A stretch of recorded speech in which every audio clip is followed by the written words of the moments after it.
পুনর্জন্মের পর মেয়েটা সবার আগে যে কাজটা করলো সেটা হলো পেছনের সিটের ছেলেটাকে পড়াশোনায় মনোযোগী করানো, কারণ এই ছেলেটাই ছিল তার ভবিষ্যৎ স্বামী। আগের জীবনে তার স্বামী ছিল অলস আর উদ্দেশ্যহীন। শেষমেশ বাবা তাকে পুরোপুরি ত্যাগ করেন, পারিবারিক ব্যবসার উত্তরাধিকার থেকেও বঞ্চিত হয় সে। তারপরও দুজনে মিলে নিজেদের একটা কোম্পানি দাঁড় করিয়েছিল, একেবারে শীর্ষেহীন গিয়েছিল। কিন্তু ছেলের ছোট ভাই তাদের ফাঁদে ফেলে, আর একটা গাড়ি দুর্ঘটনায় দুজনেরই মৃত্যু হয়। শুধুমাত্র পারিবারিক সম্পত্তি হাতিয়ে নিতেই ছোট ভাই এই কাজ করেছিল। সেই মুহূর্তে মেয়েটার ভীষণ অনুশোচনা হয়, কারণ একসময় সে নিজেই ছোট ভাইকে উত্তরাধিকারের অধিকার পেতে সাহায্য করেছিল। ভাগ্য অবশ্য তাকে আরেকটা সুযোগ দিল। হাই স্কুলের দিনগুলোতে ফিরে এলো সে। এবার সে ঠিক করলো স্বামীকে পড়াশোনায় মনোযোগী করাবে আর ছোট ভাইকে কোনোভাবেই উত্তরাধিকার নিতে দেবে না। কিন্তু হাই স্কুলের এই ছেলেটা ছিল রীতিমতো বিদ্রোহী আর পড়াশোনায় একদম শূন্য। সাধারণ কথা বলতে গেলেও মেয়েটার রাগ মাথায় চড়ে যায়, কারণ সে তখন ভালোবাসত ছোট ভাইকে, তাই ছেলেটা সবসময় তার সাথে ব্যঙ্গাত্মক আর ঠান্ডা আচরণ করত। ঠিক সেই সময় ছোট ভাই এসে হাজির হলো তার কাছে। মেয়েটা সুযোগ বুঝে সঙ্গে সঙ্গে সম্পর্ক ছিন্ন করে দিল, জানিয়ে দিল আর কখনো পড়া বোঝাতে আসবে না। কিন্তু ছেলেটা বেহায়ার মতো দাবি করলো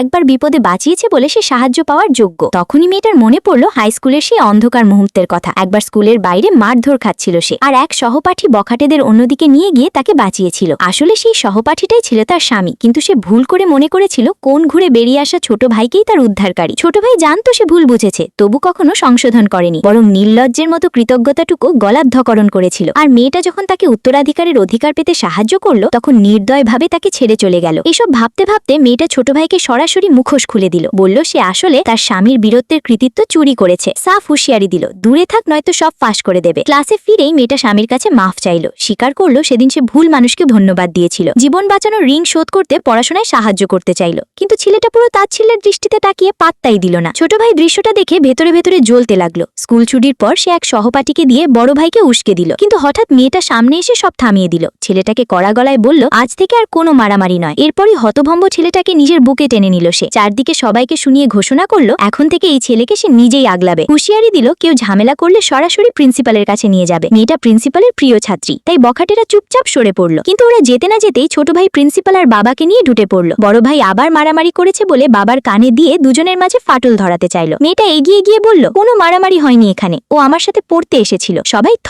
হয়ে গেল। বন্ধুরা, মেয়েটা কি পারবে স্বামীকে বদলে দিতে? আর এমন আরো গল্প দেখতে আমাকে সাবস্ক্রাইব করে দাও।